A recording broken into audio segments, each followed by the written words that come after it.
오늘 이 제5계명 말씀을 통해서 하나님의 은혜를 나누도록 하겠습니다. 10계명은 사랑이신 하나님과 그리고 신부인 이스라엘, 그들의 그 사랑의 관계, 그 관계 안에 있는 결혼 서약과 같다라고 말씀을 드렸습니다. 10계명은 그 부부 관계와 같은 그 친밀한 사랑의 관계 안에서 이해해야 되고요. 그리고 그 사랑의 관계가 더욱 깊어지고 풍성해지게 하기 위해서, 그 사랑의 관계를 지키기 위해서 주신 말씀이 10계명이라고 이해할 수가 있습니다. 그래서 예수님은 이 계명과 하나님을 사랑하는 걸 계속 연결시키세요. 주님 이렇게 말씀하십니다. 나를 사랑하면 내 말을 지킬 것이다. 나를 사랑하지 아니하는 자는 내 말을 지키지 않는다 라고 이렇게 말씀하고 있습니다. 성경은 강조해서 말합니다. 하나님의 말씀은 오직 하나님을 사랑하기 때문에 지키는 것입니다. 그리고 하나님을 더 사랑하기 위해서 지키는 것입니다. 우리가 통독을 할 때에도 그 마음이어야 돼요. 오늘 숙제를 해결하는 마음이 아니라, 후딱 해결하자는 마음이 아니라, 내가 하나님 사랑하니까 읽는 거야. 하나님 더 사랑하고 싶어서 말씀 읽어라는 그 마음의 중심을 끝까지 붙잡으셔야 합니다.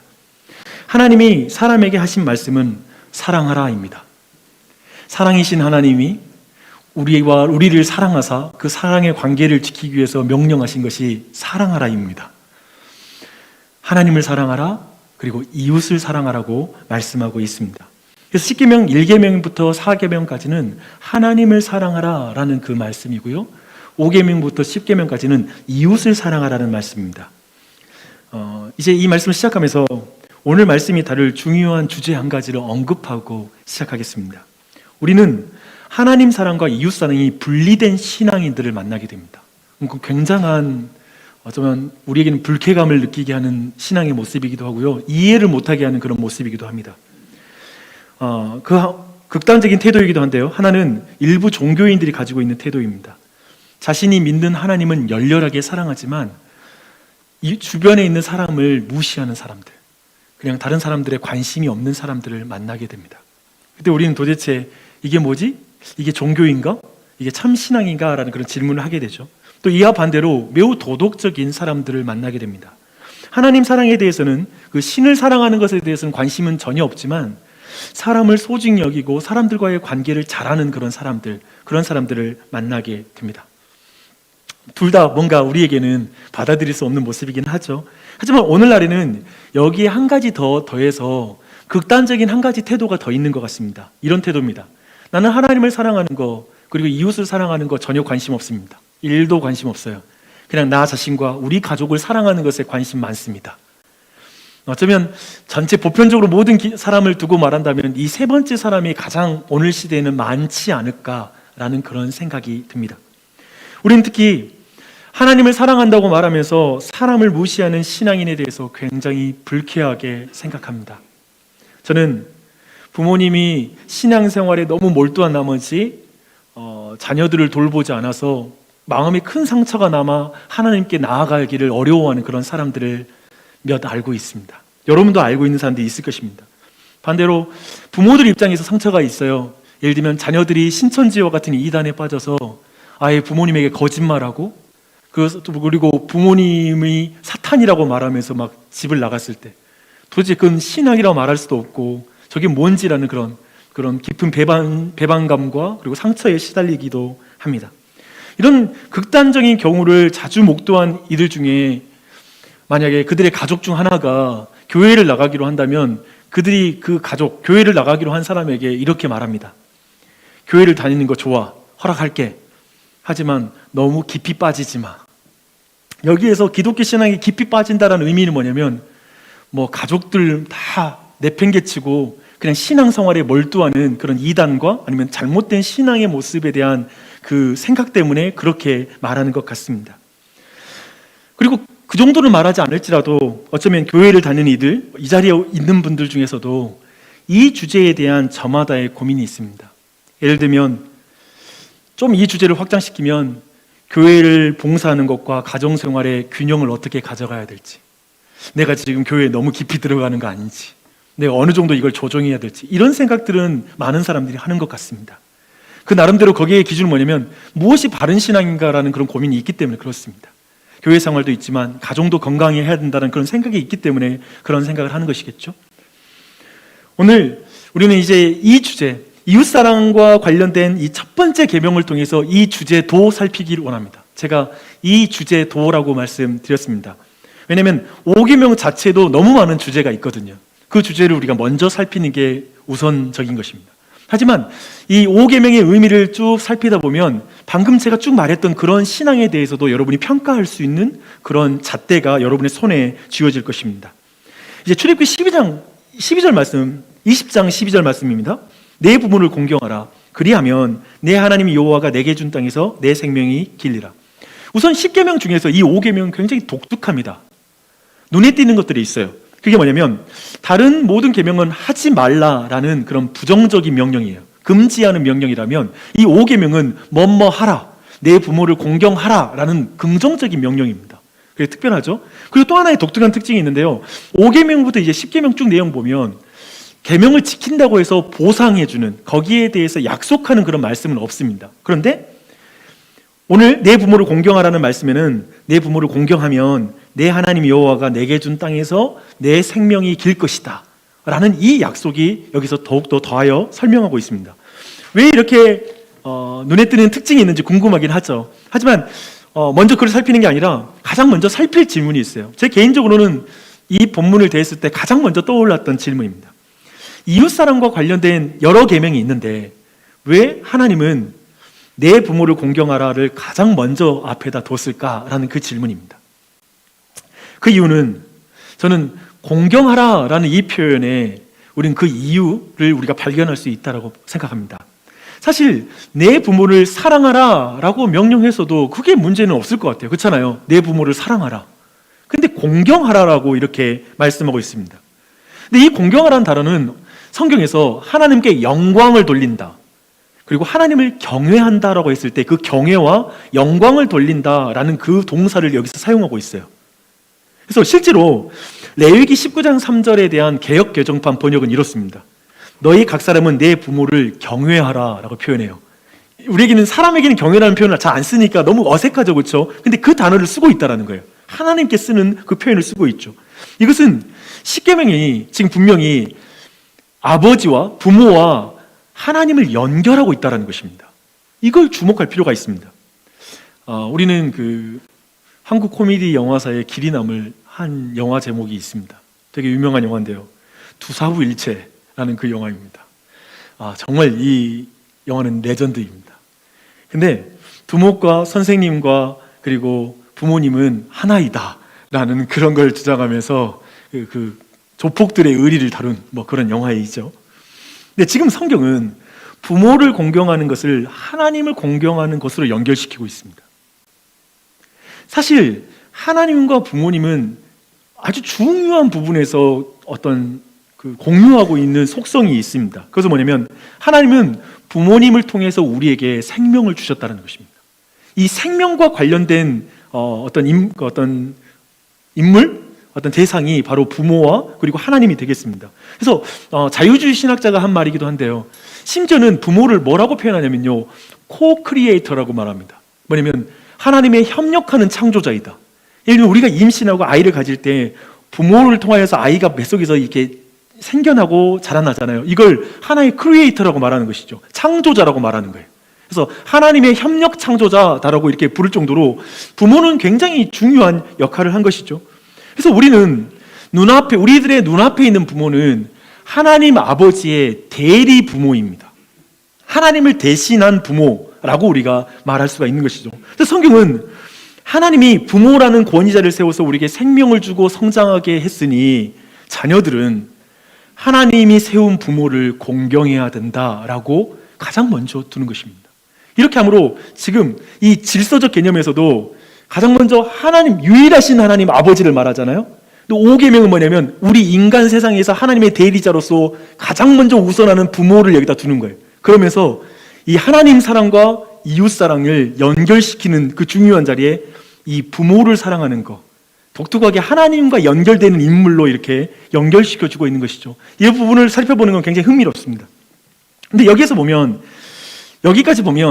제5계명은 3강 5륜 수준의 윤리 강령처럼 보일 수 있습니다. 근데 차이점은 이제 다른 종교 아니면 삼강오륜과의 차이점은 이 보상과 관련된 말씀을 우리가 볼 때 그 차이점들이 좀 더 분명하게 드러납니다. 내 부모를 공경하라 그리하면 내 하나님 여호와가 내게 준 땅에서 내 생명이 길리라 라고 말하고 있죠. 왜 부모를 공경하는 것이 장수와 연결이 되는 것일까요? 이 주제이죠. 이걸 알려면 그 당시 가나안 땅의 주변 문화를 이해할 필요가 있습니다. 부모는 나이가 들수록 사실상 경제 활동이 점점 줄어들게 됩니다. 그리고 어느 정도 이제 나이가 들면 어느 순간에 경제 능력을 완전히 상실하게 됩니다. 근데 여러분이 인류의 역사, 인류사 같은 것들을 보게 되시면 결국 제한된 재화 안에서 이렇게 경제 능력이 없는 자들을 어느 정도 부양할 것인가에 대한 문제는 인류 역사의 모든 사회 안에서 그 부분에 대한 정도와 그 방법은 다 차이를 보여왔습니다. 근데 고대에는, 특별히 고대, 오늘날에는 우리가 사회복지제도라는 것이 있잖아요. 하지만 고대에는 경제 능력을 상실한 부모를 돌보지 않는 일이 비일비재했습니다. 지금 고대 근동의 가나안 땅에 경제 능력이 떨어지는 부모를 돌보지 않고 버리는 일들 또한 발생했습니다.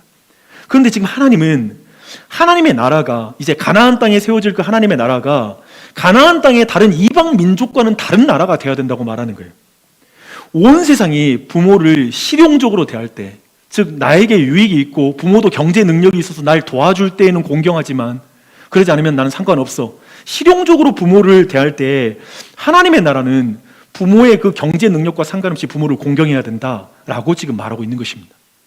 하나님의 나라는 경제 능력을 상실한 이들의 생명을 소중하게 여기는 문화가 가득한 나라, 그게 바로 하나님의 나라인 것이죠.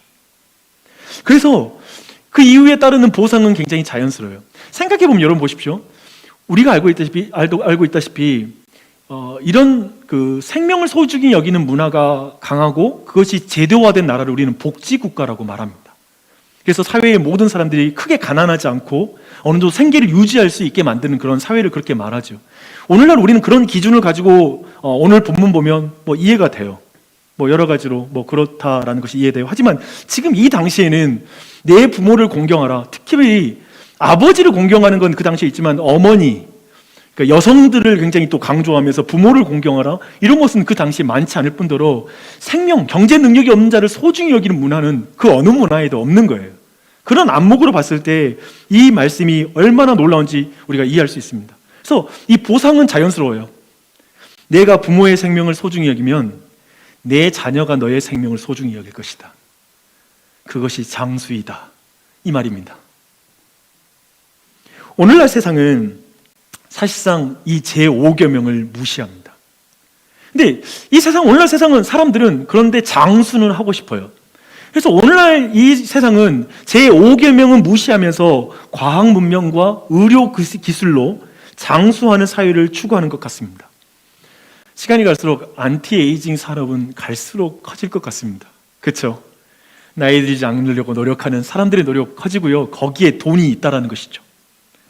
의료 기술도 빠른 속도로 발전하는 것 같습니다. 그리고 모든 그 노인에 대한, 나이 드신 분들에 대한 국가의 복지 제도에 대한 요구 또한도 앞으로 강력해질 것입니다. 왜냐하면 그 세대의 투표수가 많기 때문에 그렇습니다. 그런데 부모와 자녀의 관계는 더욱 심각하게 망가지고 있습니다. 부모가 자녀를 죽이고 자녀가 부모를 죽이는 존속살인이 갈수록 많아지고 있어요. 제가 이 통계 자료를 좀 봤는데요. OECD 국가 안에서도 한국의 존속살해율은 프랑스보다 2배 이상 높았던 것으로 알고 있고요. 전체 살인하는 그 범죄에서 5%가 존속살인입니다. 굉장히 높은 확률이라고 합니다. 그럴 뿐만 아니라 어쩌면 제5계명을 이렇게 무시하면서 여러 과학 문명과 의학 기술과 그리고 복지제도는 발전하고 있지만 우리 사회는 고령화 사회가 되어가고 있는데 외롭게 죽어가는 사람도 그만큼 많습니다. 부모를 공경함으로 생명이 충만하게, 그리고 충만하게 하려는 과학의 시도는 한계가 있는 것 같습니다. 제5계명을 무시하고 부모와의 자녀의 온전한 그 관계의 회복을 무시하고 장수하려고 하는 시도, 그것을 사회복지로 대체하려고 하는 시도도 한계가 있는 것 같습니다. 우리 사회는 어쩌면 장수하고 고령화되고 있는데 불행과 불안이 더욱 커진 사회가 되고 있습니다. 왜요? 5계명을 무시하기 때문에 그렇습니다. 내 부모를 공경하는 것이, 사실 그걸 누가 제약하지 않잖아요. 법으로 제약할 수가 없잖아요. 근데 이 주제는 누구도 관심 안 갖잖아요. 이 주제를 회복시킬 수 있는 어떠한 힘도 이 사회 안에 지금 있지 않잖아요. 그게 엄청나게 큰 문제를 일으키고 있죠. 내가 이 주제를 너무 사회적으로만 말한 것 같아요. 자, 좀 개인적으로 여러분이 묻겠습니다. 여러분은 은퇴 이후를 무엇으로 준비하고 계십니까? 많은 이들은 자산을 최대한 많이 확보함으로 우리의 은퇴 이후를 준비하려고 합니다. 자산에는 부동산도 있고요. 그리고 은행에 우리가 넣어둔 돈도 자산이라고 말할 수가 있습니다. 동시에 성경은 자녀가 부모에게 자산이라고 말하고 있습니다. 노후 대책이라고 말하고 있어요. 좀 어색하죠? 오늘날 굉장히 쿨한 부모들은 자녀들에게 손을 벌리지 않는 부모이기 때문에 자신의 은퇴 이후에 우리 자녀들이 자산이 될 것이다 라고 말하는 이 말에 대해서 굉장히 싫고 받아들이기 힘든 사람도 있을 수 있습니다. 그런 생각을 가진 오늘날을 내가 볼 땐 대부분 이 생각 속에 있는데요. 그래서 우리는 어렸을 때부터 자녀들에게 말합니다. 너는 너의 앞가림이나 잘해. 나는 나이 들더라도 우리 부부는 너희들한테 손 벌릴 마음 전혀 없으니까 너희 앞가림 잘해라는 말을 어려서부터 아이들에게 오리엔테이션 하죠. 애들은 정말 이걸, 어쩌면 이 자리에 있는 분들도 성장하면서 부모들에게 그런 말을 듣고 자라신 분들이 이 자리에 있을 것입니다. 이것은 어쩌면 좋게 보면 자녀들의 책임감을 높이는, 인생에 대한 책임감을 높여서 너 스스로 살아가야 한다라는 그 책임감을 높이는 말이기도 합니다. 이 말은 정말 인간적인 말입니다. 그리고 동시에 이 시대에도 부합하는 그런 말입니다. 그런데 성경적이진 않습니다. 성경적이진 않습니다. 저는 물론 이 말을 우리가 긍정적으로 볼 수 있다고 생각합니다. 제가 자주 부모님께 드리는 말씀이 있습니다. 엄마, 아빠, 제가 너무 내 앞가림도 못하고 자주 찾아뵙지 못해서 죄송해요. 그냥 내 일만 바쁘게 하다가 자주 못 와서 죄송해요. 가깝게 사시잖아요. 자주 못 가요. 그리고 별로 도움 못 드려서 죄송해요. 조금이라도 용돈이라도 드려야 되는데 그런 말씀을 드립니다. 이렇게 말씀드리면 우리 부모님 항상 이렇게 말씀하세요. 우리에게 신경 쓰지 말고 네 애나 신경 써라. 신경 꺼라. 그렇게 말씀하십니다. 그런 말씀 들으면 늘 깨닫는 게 있죠. 사람이 내리사랑이 되지 올리사랑이 안 되는구나. 올라가는 사랑은 어렵구나 라는 생각이 듭니다.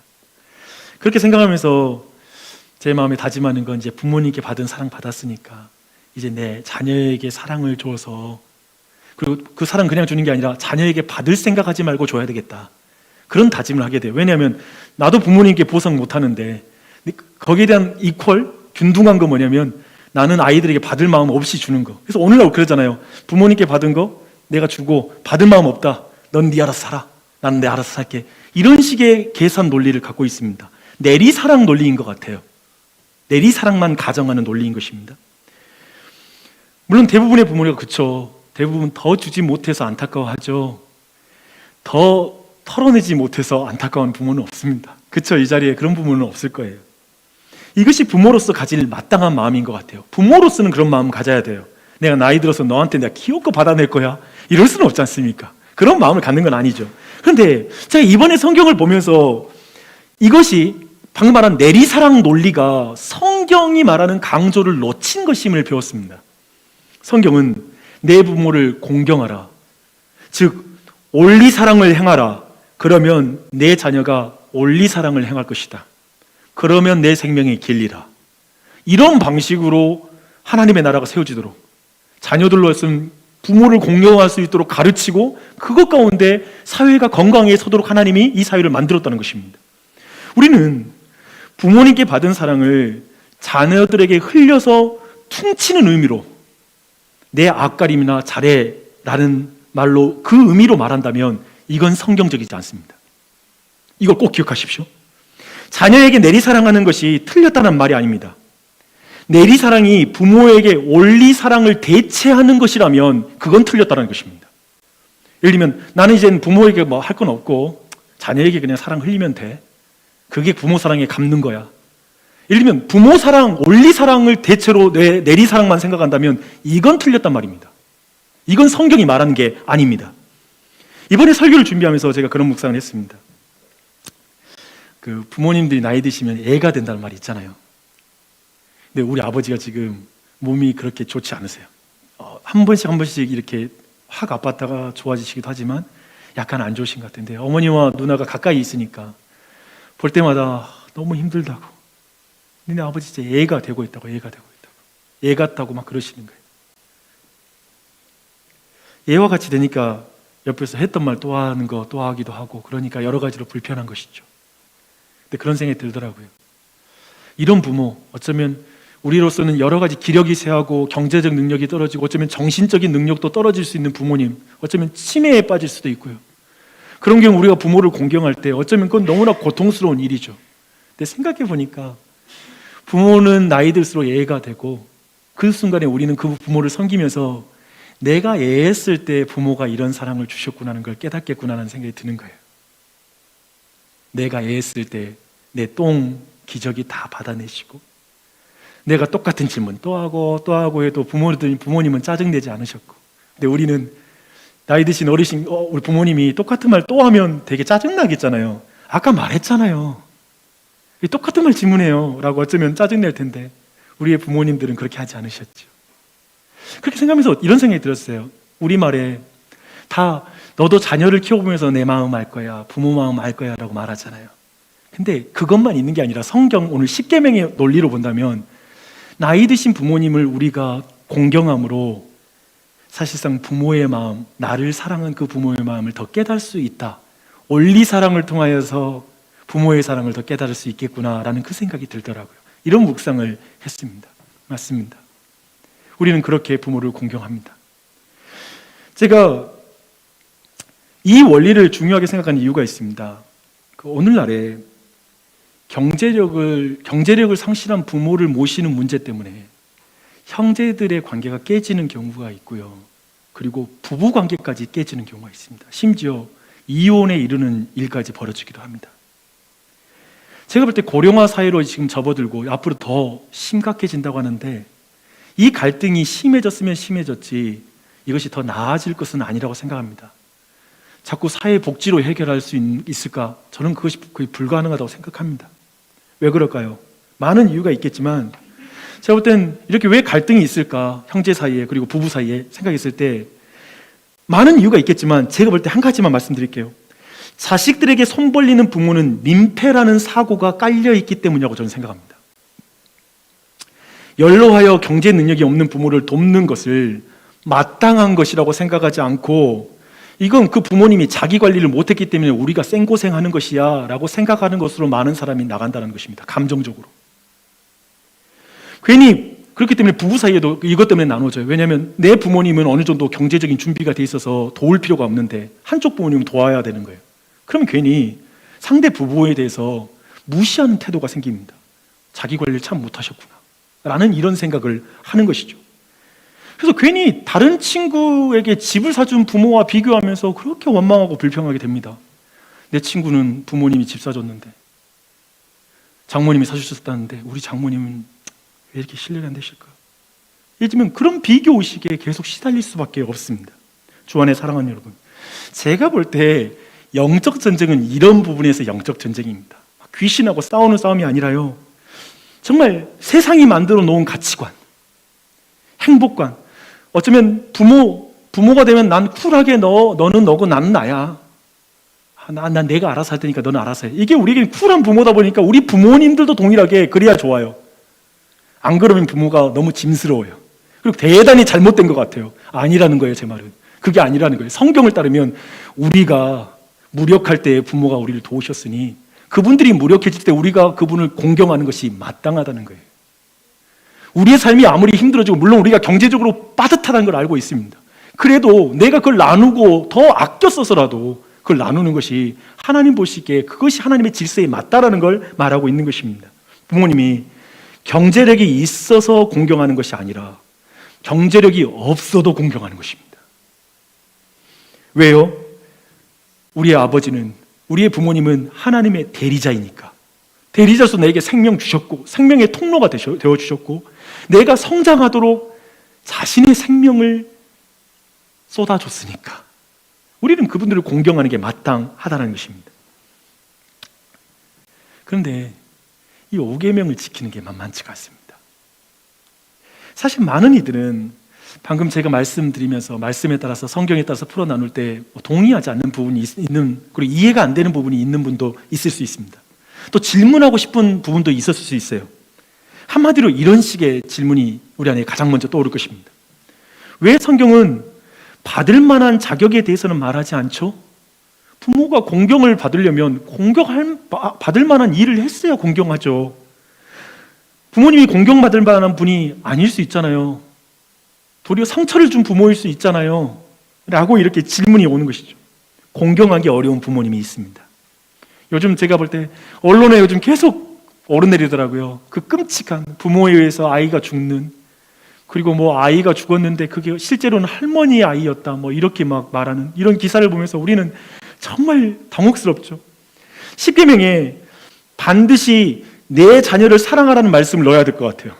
10계명에 꼭 내 부모를 공경하라는 있고 내 자녀를 사랑하는 말이 없어가지고 우리가 좀 불만이 있잖아요. 자녀일 때는 그게 불만이고 부모가 되면 뭐 좋지만, 네.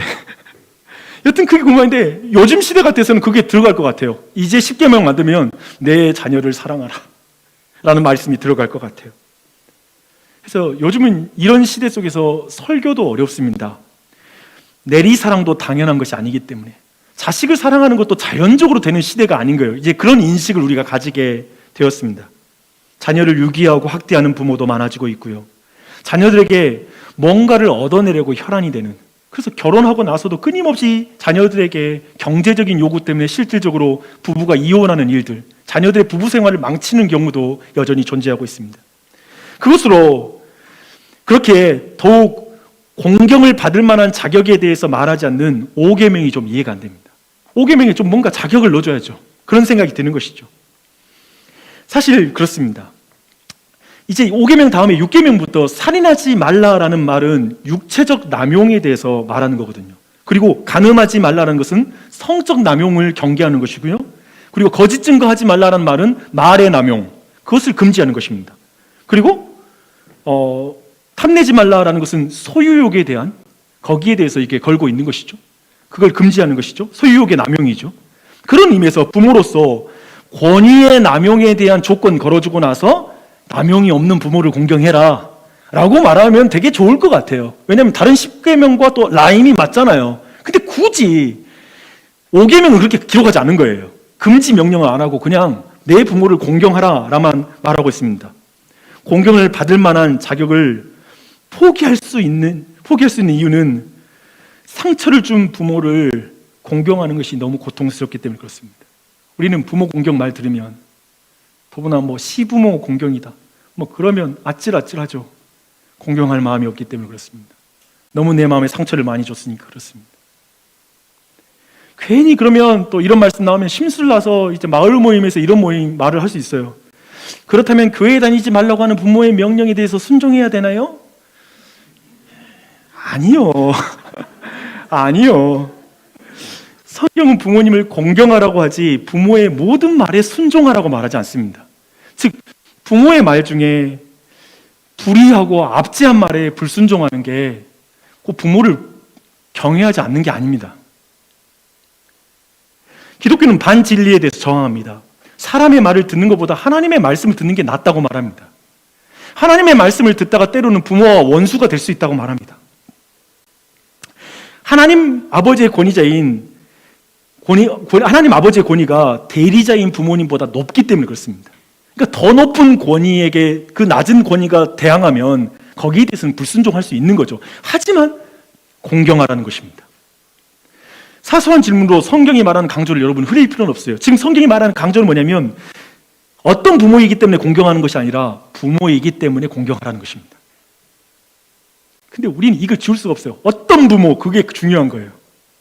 어떤 부모. 그러니까 이따 마을 모임 제가 볼 때는 안 봐도 뻔한데요. 어떤 부모까지 내가 섬겨야 돼? 이 부분으로 다 이야기 끝납니다. 왜냐면 이게 상처예요. 내가 이걸 무시하는 말이 아니라 정말 잘못된 권위로 상처받고 성장하면 그걸 도저히 안 되기 때문에 마음에서 그 질문이 안 사라져요. 진짜 어려워요.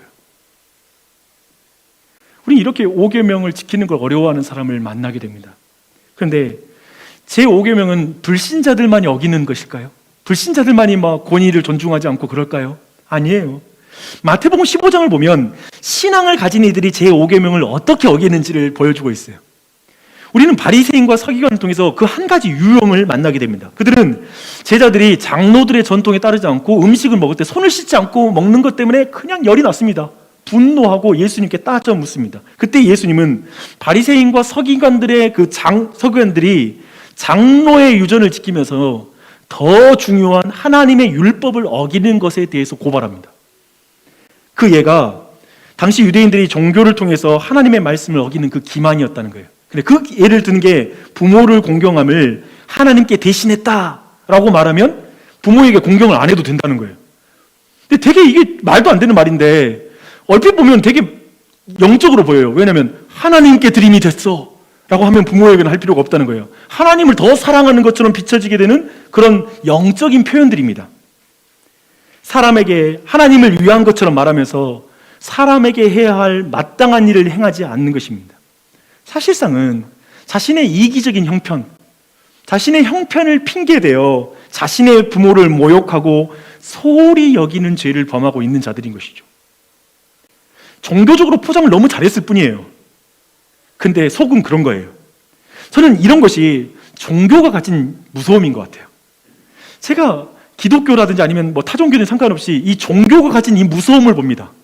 하나님은 사랑한다고 하는데 자녀를 그리고 부모님을 향하여 그 어떤 말도 안 되는 어떤 행동을 할 때 종교가 무섭다라는 생각을 해요. 하나님 사랑과 이웃 사랑이 완전히 단절된 것처럼 영적으로 사회적으로 해로운 게 없습니다. 그런데 그것을 목사가 잘합니다. 내가 이걸 얼마나 잘하는지 이따가 설명드릴게요. 저의 선배들은 저희 이전 시대의 선배 목사님들은 교회를 위해서 가족을 희생시키는 것을 자랑은 아니나 그걸 어쩔 수 없는 것처럼 생각했습니다. 이 말은 다르게 말하면 교인들은 가족을 희생시키면까지 하나님께 나아가는 목사를 존경했고 그리고 그분들을 따랐습니다. 그런 시대가 있었죠. 근데 지금도 많이 달라졌을까요? 얼마 전까지 어떤 제자 훈련이 굉장히 유명한 교회가 있는데 그 교회에 이제 신입 목사님이 들어오시거나 사역자가 들어오면 이제 전임 사역자가 말해주는 거예요. 우리 교회는 제자 훈련에 목숨 걸었다. 이제 여기서 교회를 알고 이제 제자 훈련을 배우고 하려면 제자를 세우려면 이제 몇 년 동안 가족은 없다고 생각해라.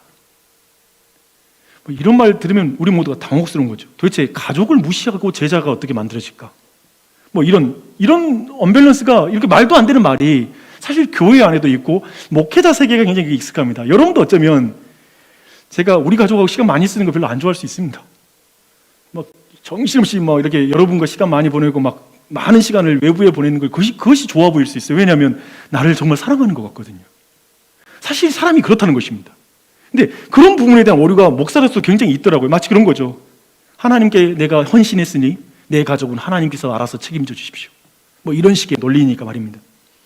사도 바울은 이렇게 말합니다. 누구든지 자기 친족, 특히 자기 가족을 돌보지 아니하면 믿음을 배반한 자요 불신자보다 더 악한 자니라. 철저히 하나님 사랑과 이웃 사랑을 구분하지 않습니다. 저는 제5계명 내 부모를 공경하라는 이 명령이 무엇을 의미하는지 지금 성경을 통해서 살펴봤고요. 그리고 이 계명에 대해서 제가 주목했던 건 이 계명에 대해서 참 다양한 반응이 있다는 거예요. 그리고 여러분도 이 중에 반응하고 있는 게 있을 거예요. 점점 부모와 자녀, 형제 관계가 심각하게 깨지는 현실을 우리는 살아가고 있습니다. 갈수록 사랑이 식어지는 것 같아요. 성경 말은 정확하죠. 성경은 부모와 자녀가 서로 대적하는 걸 말해요. 그 관계가 깨지는 거. 그러니까 갈수록 심해지는 거예요. 많은 경우 세상은 실용적으로 부모를 대하는 것 같아요. 부모에게 얻어낼 것이 있으면 가까이 대하고 아니면 부모를 찾아뵙지 않고. 그래서 부모들 사이에서 이미 이런 것에 대한 정보는 공유됩니다. 재산 분배는 마지막에 하는 거야. 최대한 늦춰. 재산 분배 먼저 하면 아이들이 안 찾아와. 그것을 가지고 있어야 돼. 뭐 이런 식의 노하우를 주고받습니다. 모두 자식들도 그렇고 부모들도 그렇고 다 우리의 관계가 실용적으로 바뀌었다는 걸 우리가 인정하는 그런 말이라 생각합니다. 요즘 최근에 어제 제가 신문을 봤는데요. 최근에는 그 부동산 이렇게 취득하고 아니면 뭐 팔 때 여러 가지 때문에 그 세금을 내지 않으려고, 그리고 여러 가지 분양받는 이런 문제 때문에 위장 이혼을 하는 경우도 있고, 그리고 심각하게 결혼을 해서 애를 낳는데 결혼 그 신고를 안 하고 아이를 가지고 있는 것처럼 이렇게 하는 경우, 이런 경우가 있대요. 쉽게 말하면 실질적으로 법적으로 이렇게 서로 이렇게 갈라져서라도 이 아파트를 사자, 또 아파트를 좋은 가격에 주고 세금은 덜 내자. 그러니까 돈의 가치가 굉장히 올라온 거잖아요. 제가 볼 때는 이게 부부 사이에도 이런데, 내 자식 관계도 이렇게 되는데, 부모와의 관계는 오늘날 얼마나 망가지고 있는가라는 걸 정말 우리 모두가 어느 정도 인식하고 있는 것 같습니다. 사실상 제가 요즘 그 부모 존속 살인 되는 이런 문제 보면서 제가 보는 가장 큰 해악은 뭐냐면요, 이건 엄청난 메시지를 주는 거예요.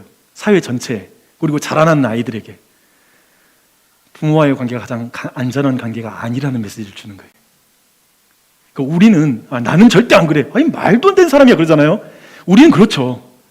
근데 우리의 자녀들과, 그리고 우리도 모르게 이제는 부모 자녀 관계도 이제 신뢰할 수 없다, 가장 안전한 관계는 아니다라는 게 사람들한테 인식되기 시작한 거예요. 나중에 보면 그 안에 사랑이 식어진 걸 확인하게 될 것입니다. 부모와 자녀 사이에도 내가 사심이 없다는 걸 증명해야 되는 관계, 난 너를 진짜 사랑해라는 걸 증명해야 되는 시대가 점점 다가오는 것 같습니다. 이렇게 식어지고 있어요. 저는 이런 세상 속에서, 제가 말하고 싶은 건 이런 세상 속에서 내 부모를 공경하라는 이 제5계명은 어떤 의미냐 이거예요. 그리고 이 5계명을 지킨다는 게 얼마나 어려운가를 말하고 싶어요. 우리 시대에 5계명을 지키는 것은 마치 지금 가나안에 들어가는 이스라엘 백성이 10계명을 주실 때 그 가나안 그 주변 국가에서 이스라엘을 독특하게 부르셔서 내 부모를 공경하라 주셨던 그 상황과 비슷하다고 생각해요. 그래서 우리 시대엔 내 부모를 공경하라는 이 말씀을 통해 교회는 교회됩니다. 그리고 그리스도인을 볼 때 가장 큰 특징은 신우회 활동도 좋지만요, 신우회 활동, 종교 활동, 밖에 나와서 띠두리고 전도하는 것도 괜찮지만, 저는 그것을 부정적으로 생각하지 마십시오. 그것도 가능하지만 내 부모를 공경하는 것으로 그리스도인의 그리스도인됨을 증거하는 것입니다. 독특할 거예요 이제 갈수록. 왜냐하면 세상은 너무 다르거든요. 세상은 너무 실용적이거든요. 다들 부모와 관계를 이 어떤 실용적으로만 대하고 있거든요. 근데 그렇게 안 대하는 거예요. 사실 저는 내 부모를 공경하라 라는 이 말씀 앞에 목사로서 부끄러움이 많습니다. 저희 부모님 계신 곳은 한 30분이면 갈 수 있는 거리입니다. 근데 진짜 자주 못 찾아뵙습니다. 근데 내가 가는 걸 보면 꼭 필요에 따라 갑니다. 부탁할래, 일만 있으면 가요. 그리고 제가 정말 이기적이라는 걸 많이 깨달아요. 내가 진짜 이기적입니다. 그러니까 내가 가는 때는 뭐냐면, 용주야 김치 가지러 와라, 갑니다. 와서 딸기 사놨다, 딸기 가져가라. 또 저희 아내가 있어서 하는 말씀이지만, 용주야 내가 줄 게 있다 그러십니다. 내 눈이 반짝거립니다. 그게 뭔지 알기 때문에. 부모님께 용돈을 드리는 게 아니라 아직까지도 엄마는 나를 용돈을 줄 대상으로 보는 것 같습니다. 비상금이 있어야 된대요. 그래도 목사가 어디 가서 돈 받아 먹지 말고 뭐 사줘야 된다, 아직까지 챙겨주세요. 목사도 부모를 참 실용적으로 대합니다. 우리 어머니 아직까지 내가 가면 얻을 게 많아요. 가면 뭐 하나 챙겨주세요.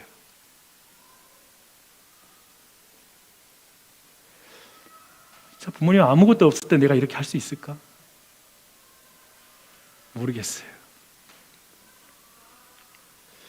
목사도 이런 실용적인 생각으로 부모를 대하기도 하고요. 때로는 우리 중 누구는 자신이 부모님께 상처받은 그것 때문에 아직까지 부모님과의 관계가 풀리지 않는 사람도 있을 것입니다. 내가 정말 젊었을 때 그 부모님이 했던, 내가 어렸을 때 부모님이 했던 그 말들, 그걸 생각하면 내가 지금 부모님께 고운 말 한마디 나가기 힘들고 좋게 대하지 못하는 사람이 이 자리에 있을 수 있어요. 그게 그냥 당연한 게 아니라 끊임없이 마음의 갈등으로 있는 사람, 그게 죄책감으로 있는 사람이 이 자리에 있을 수 있습니다. 세속적인 방식으로 부모님을 대하며 부모님께 받은 대로만 하고 싶을 때도 있습니다. 또 한 가지, 우리 안에는 신앙을 핑계로 어쩌면 부모님께 해야 될 마땅한 도리를 안 할 수도 있습니다. 내가 주의를 지키니까, 뭐 하니까 그걸 대신할 수 있습니다. 우리는 어딘가에 이 지점이 있는 것 같아요. 그것에 반해 예수님을 알지 못하지만 부모님을 잘 섬기는 분들이 또 있습니다. 그들을 만나면 참 부끄럽습니다. 저는 그들을 존경합니다. 정말 예수 안 믿는데 그렇게 부모님께 잘해요. 저희 교회도 그런 분들이 계세요. 보니까 신앙은 본인이 없다고 말하는데 부모님을 정말 각질이 정말 각별하게 섬기는 그런 교우들을 보면, 그리고 그런 지체를 보면 참 존경스럽습니다. 물론 처갓집에도 잘하는지는 모르겠지만 근데 이런 거 보면 저는 이런 생각이 들어요. 때로는 삼강오륜이 제5계명보다 강하다는 느낌을 받습니다. 그 집안이 그런 교육을 잘 받은 집이 있잖아요. 부모를 공경하고 그런 어떤 것이 더 신앙보다 강하다는 느낌 받을 때가 있어요. 어쩌면 윤리적인 사고가 더 힘있어 보입니다. 그런 의미에서 제가 볼 때 5계명을 이제 우리 시대에 지킨다는 것, 제가 볼 때 이 자리에 있는 대부분 젊은이들은 사실상 아까 실용적인 문제, 아니면 내가 부모님께 받은 상처의 문제, 아니면 여러 가지 다 제거하면 부모를 공경할 이유가 거의 내재적으로 없는 세대입니다. 우리가 삼강오륜의 영향 거의 안 받잖아요. 우리 이젠 유교적 사고에 거의 영향 안 받거든요. 근데 내가 볼 때 유교적으로 지금도 잘하는 사람 보면 집안에서 그런 어떤 사고를 잘 배운 거예요. 예수님 안 믿어도 그런 걸 잘 배운 집은 부모에게 공경하거든요. 내가 볼 땐 이걸 다 제거하면, 그러면 그리스도인이, 그러면 이 시대에 우리가 어떻게, 세상은 다 그렇게 가거든요. 그렇다면 이 시대의 그리스도인은 어떻게 살까 싶을 때, 하나님께서 내 부모를 공경하라 했으니 난 공경하겠습니다. 그 앞에 누구를 공경하라고 말씀 안 하셨으니 나는 부모가 어떠실지라도 나는 공경하는 일을 멈추지 않겠습니다. 잘 안 되긴 하는데요, 포기를 하지 않을게요. 이렇게 하나님의 명령을 받고 그 일을 행하지 않는 이상 이걸 수행해낼 수 있는 사람은 거의 없을 거예요. 그렇기 때문에 우리 마지막 시대는 부모를 공경하는 것 자체가 전도가 될 것입니다. 우리 시대는 그 부모를 공경하는 것 자체가 사람들에게 메시지가 될 거예요. 넌 왜 그렇게 살아? 네 부모님 다 늙으셨는데? 치매 걸리셨는데 넌 왜 그렇게 살아? 대단하다. 대단하다. 병에 장사 없다는데 어떻게 그렇게 너는 그렇게 섬겨? 대단하다. 대단하다.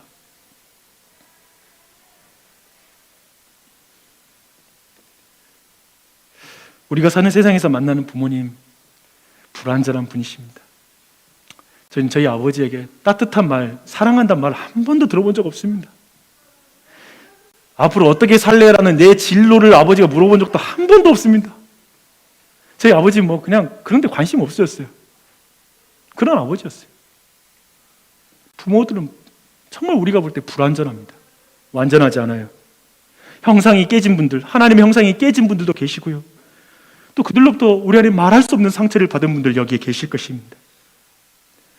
한편 우리가 부모가 돼서 나도 그런 상처 줄까 봐 전전긍긍 마음이 힘든 분도 이 자리에 있을 수 있습니다. 그래서 저도 그렇거든요. 그래서 우리에게 예수님이 필요합니다. 우리 구주 예수 그리스도께서 사람의 몸을 입고 이 땅에 내려오셔서 부모에게 순종하셨습니다. 부모에게 복종하셨습니다. 그리고 하나님 아버지의 말씀에 끝까지 순종하셔서 십자가에 달려 죽으셨습니다. 부모를 못 알아보는 우리를 위해, 부모를 공경하지 못하는 우리를 위해, 하나님이 주신 질서를 늘 존중하지 못하고 깨는 우리를 위해 예수님께서 십자가에 달려 죽으셨습니다. 그 예수님 믿어야 돼요. 그래서 우리는 예수님 의지하고 회복된 형상으로 나아가야 됩니다. 사랑하는 여러분, 부모를 공경하는 건 한시적 명령입니다. 부모가 돌아가시면 그때 끝이 납니다. 또한 우리가 하나님 앞에 가서 완전한 하나님 아버지를 만날 때 그곳에는 부모 관계도 없어요. 부부 관계도 없고, 거기서는 우리가 실체를 만나거든요. 진짜 아버지, 진짜 남편을 만날 것이기 때문에 이 땅에서 모델하우스는 필요가 없어요. 우리 모두는 지금 모델하우스를 행하고 있습니다. 때론 불완전한 존재로, 불완전한 부모를 보면서 그러나 그 길을 걸어가십시오. 예수님과 함께 성령님이 도와주실 것입니다. 기도하며 그 믿음의 사명을 이루는 우리 모두가 되시기를 바랍니다. 아멘. 감사합니다.